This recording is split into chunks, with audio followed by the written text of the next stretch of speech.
Hey, what's up, Top War fans? This is just going to be a quick video over components, my component setup for World Boss, Sand Table, PvP, and then a little bit of mastery advice. Okay, to start off, this is my first setup. Is for World Boss and Battle Island. I use damage increase, critical buff, armor buff, weapon buff, and critical damage. Critical damage is going to make the damage damage increase. Critical buff is going to make how many crits possible could happen in your game. Damage increase just I believe it's just the amount of attack that happens, and then weapon buff is just increases the damage you put out. Armor buff obviously to increase your HP. Those are my setups for World Boss and Battle Island. It gets me pretty far out, but for World Boss there is a possibility that you could be using damage reduction, but again I do recommend just using this setup. I've gotten the best, but it is possible just to mess around. I would recommend maybe messing around with the crit buff. If you wanted to go ahead and switch with a different perk out, you can be switching crit buff. Sometimes a crit will either happen or it won't happen, just depending on the rules of the game. So my next setup is for PvP. So I use high rate of fire, damage increase, armor buff, weapon buff, and damage decrease. So again, normal stuff for damage increase, weapon buff, and armor buff. High rate of fire is so that you can be attacking first, and I do use DEX buff if I don't have something that's as high as a level as my level 8. So since I have like a level 6 on my high rate of fire from my next high rate of fire, I use DEX, because if you have the same high rate of fire as the other person or a lower one, most likely it's just up to the game of who's going to shoot first. So if they happen to shoot first, high rate of fire is not that important anymore.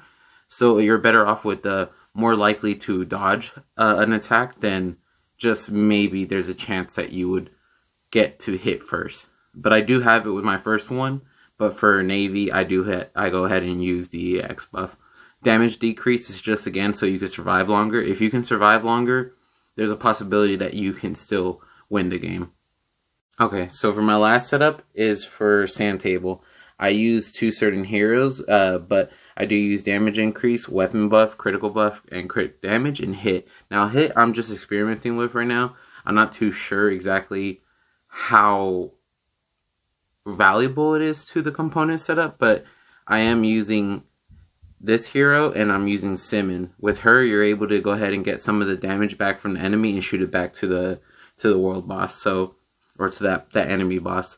So that's how I get my damage on it. This is just a little extra if you're wondering or how to get more points on for Sand Table. I currently have 30.6 billion damage on it, but I think it could be more with just higher components and a higher skill. But that is my setup for Sand Table.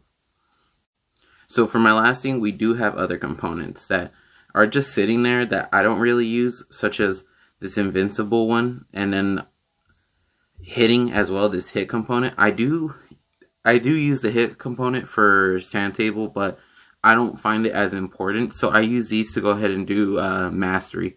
You can use these components instead of wasting your high rate of fire, armor buff, because those are going to be pretty important in the later on games since it takes a long time to grind components. I recommend using these components such as the invincible one and then the hitting to go ahead and up your mastery for whichever you're using, tanks, navy, or air defense. So this was just a quick video on my component setups. I wanted to go ahead and put it out there, but I will be making a second video on where to get components, how to get them, and where you could be spending cash to get to get components a little bit faster. I just wanted to put this one out so that you guys could see what components you should be using. Alright then, have a good one.